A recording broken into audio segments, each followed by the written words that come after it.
UDFിന് വൻ ഭൂരിപക്ഷമുള്ള എറണാകുളം ജില്ലാ പഞ്ചായത്തിൽ പ്രസിഡന്റ് സ്ഥാനം ഉറപ്പിച്ച് KG രാധാകൃഷ്ണൻ. അധ്യക്ഷ സ്ഥാനം പട്ടികജാതി സംവരണമായതോടെ KG രാധാകൃഷ്ണന് കോൺഗ്രസിലും UDFിലും എതിരാളിയില്ല. മൂവാറ്റുപുഴ ബ്ലോക്ക് പഞ്ചായത്ത് പ്രസിഡന്റായിരുന്ന KG രാധാകൃഷ്ണൻ ദളിത് കോൺഗ്രസ് ജില്ലാ പ്രസിഡന്റ് കൂടിയാണ്.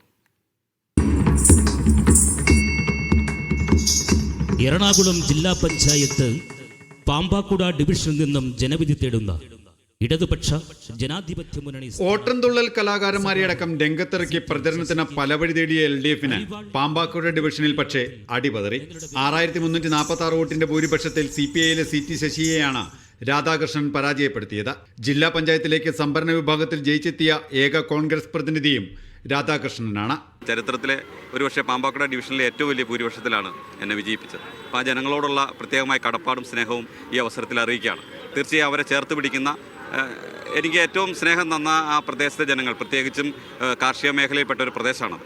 അവിടെയുള്ള ആളുകളെ ചേർത്ത് പിടിക്കുന്ന സമീപനമായിരിക്കും, അവരുടെ മനസ്സറിഞ്ഞ വികസന പ്രവർത്തനങ്ങൾക്ക് നേതൃത്വം കൊടുക്കാനായിരിക്കും ഒരു ജില്ലാ പഞ്ചായത്ത് അംഗം എന്ന നിലയിൽ ഞാൻ തീർച്ചയായും ശ്രമിക്കുക. 28 ജില്ലാ പഞ്ചായത്തിൽ UDFന് 25 അംഗങ്ങളാണുള്ളത്. വനിതകൾക്ക് സംവരണം ചെയ്തിരിക്കുന്ന വൈസ് പ്രസിഡന്റ് സ്ഥാനത്തിൽ തീരുമാനമായിട്ടില്ല. നിലവിലെ വൈസ് പ്രസിഡന്റും കടമക്കുടി ഡിവിഷനിലെ സ്ഥാനാർത്ഥിയുമായിരുന്ന LC ജോർജിന്റെ പത്രിക തള്ളിയത് കോൺഗ്രസിന് വലിയ തിരിച്ചടിയായിരുന്നു. മീഡിയ 1 കൊച്ചി.